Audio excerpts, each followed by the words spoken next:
자, 여러분 오늘 방송도 간단하게 브리핑하고 그다음에 본방송 들어가도록 그렇게 하겠습니다. 자, 여러분 이제 대만 선거가 상당히 이제 공정하고 투명하게 이루어지는 것은 우리가 다 이제 지켜본 바가 있습니다. 지난 1월 달에. 그런데 이번에 그 대만을 권오용 변호사님, 박주연 변호사, 윤용진 변호사, 또 김미영 원장님 이런 분들이 아마 YMCA가 주선을 해가지고 인천 YMCA하고 아마 대만의 타이페이에 있는 YMCA하고 막 계령 관계가 있는 모양입니다. 그렇게 해서 이제 이분들이 방문해가지고 좌담회 겸 또 보고 또 이렇게 또 질의응답도 갖고 아마 대만 분들이 굉장히 환대를 했을 겁니다. 그런 이제 내용들이 이제 속속 이렇게 도착하고 있는데 우리가 아는 것처럼 뭐 5시간 걸린 게 아니고 대만 선거가 2시간 만에 개표가 거의 종료가 됐다고 그러네요. 그러니까 아마 대만이 우리보다 조금 인구가 작을 겁니다. 한 3천만 정도 되지 않겠나 생각되는데 그러니까 전국에 14,000개의 투표소자 개표소에서 이제 동시에 이제 진행이 됐기 때문에 개표가 딱 2시간 만에 마친 겁니다. 그리고 대만 중앙선거관리위원회의 상근직 직원들은 18명에 불과하고 참 그러니까 우리가 얼마나 이렇게 비효율적인 그런 조직을 운영하고 있는지 이런 부분을 아마 이번에 새삼스럽게 이렇게 느끼게 되고 또 이번 대만 방문길에 동행했던 VON의 김미영 원장 같은 경우는 우리가 자유선거를 잃어버린 것 같다.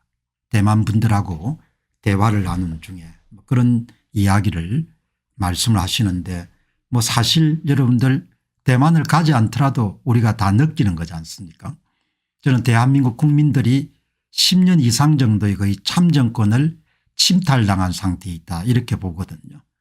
그래서 가끔 생각하게 되면은 뭐 우리가 자식들에게 아주 대단한 것은 물려주지 못하더라도 그래도 이렇게 공정한 선거 정도는 물려줘야 되지 않겠느냐. 그게 이제 우리한테는 선택이 아니고 의무지 않습니까? 우리가 조상들한테 그냥 대가 없이 물려받은 것과 마찬가지로. 그러니까 그런 면에서 보게 되면은 참 이번 대만 방문기를 이렇게 읽으면서 여러 가지를 생각하게 됩니다. 지금은 이제 재외 국민투표 이렇게 이야기하지만 과거에는 국내 부재자 투표, 국외 부재자 투표 이렇게 나누어서 투표를 했지 않습니까? 이제 얼마 전에 이제 오건호 대표, 클린 선거 시민행동의 오건호 대표께서 1987년도에 우리나라에서 이제 그런 노태우 후보 이런 분들이 이제 당선될 당시에 구로구에 여러분들 이 투표함을 문제가 생겨가지고 투표함이 법원에 이제 보관되어 있는 그런 일들이 있었지 않습니까? 그때 제 기억으로 정확하게 되면 거의 더블 스코어 이상으로 당일 투표의 후보별 득표율하고 부재자 투표 후보별 득표수가 달랐거든요. 그러니까 지금 제야에 계시는 H님께서 2012년 총선을 이렇게 전수조사를 해보니까 부재자 투표가 상당히 손을 많이 댔고 특히 그 가운데서도 표수는 얼마 되지 않지만 국외 부재자 투표 지금으로 이야기하면 재외 국민 투표하고 비슷한 거죠. 그런 경우에는 전국적인 차원의 득표수 조작이 있었다. 이걸 이제 이번에 밝힌 거 아닙니까? 그러니까 이제 그 역사를 쫓아가다 보면 1987년도에 이미 그런 부재자 투표에 손을 대는 일들이 있었던 것 같아요.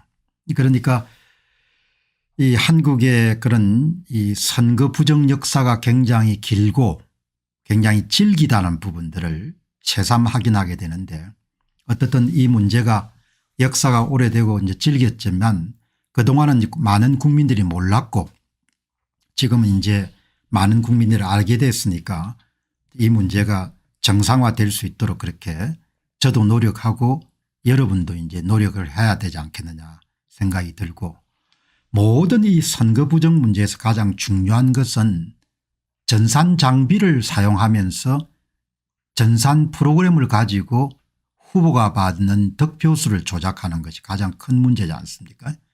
이번에 이상민 행정안전부 장관께서 중앙일보 인터뷰를 해놓은 걸 보니까 경찰이 선관위를 쫄쫄 따라다닐 수밖에 없다 뭐 이렇게 이야기했는데, 정말 참 제가 볼 때는 선거를 주관하고 있는 행안부 장관으로서는 너무나 유치하고 참 납득하기가 힘든, 경찰들이 선관위를 쫄쫄 따라다니면 막을 수 있는 일이 아니지 않습니까?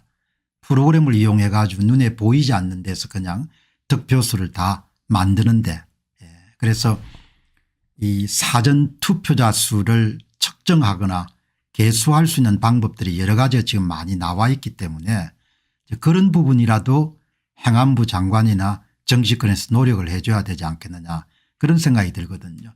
지금이 어느 시대인데 경찰들이 투표함을 쫄쫄 따라다니면 부정선거를 막을 수가 있습니까? 그건 1960년대 시기고, 지금은 안 보이는 데서 이러면 한두 사람이 그냥 전산 프로그램을 이용해 전국을 다 순식간에 바꿔버리잖아요. 그러니까 서울법대 나온 판사치고는 참 대부분 이런 생각을 갖고 있는지 제가 궁금해서 참 기가 차다라는 생각이 들고, 자, 이러면 이 시대가 크게 바뀌고 있지 않습니까?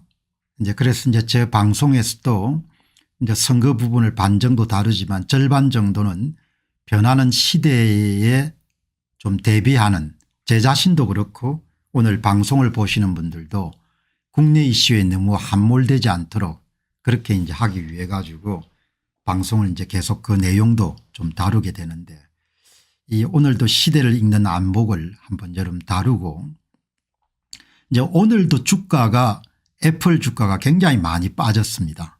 그리고 이제 삼성전자도 정말 한국의 대표 간판급 괜찮은 회사지 않습니까? 이 주가들이 굉장히 지금 상태가 안 좋은데, 이 허물허물한 이유를 한 분이 잘 지적했네요. 항상 갑이었기 때문에 또 그 갑다운 그런 행동을 보였고, 그래서 이제 애플도 지금 주가가 형편이 없고 삼성전자도 기대를 크게 만족시키지 못하고, 이번에 AI 열풍에도 그렇게 호재를 누릴 수 없는 그런 기업이 됐다, 이런 부분들도 대단히 중요한 그런 내용을 담고 있기 때문에 그야말로 거대한 그런 구조적 변화가 일어나고 있지 않느냐 그런 생각을 하게 됩니다.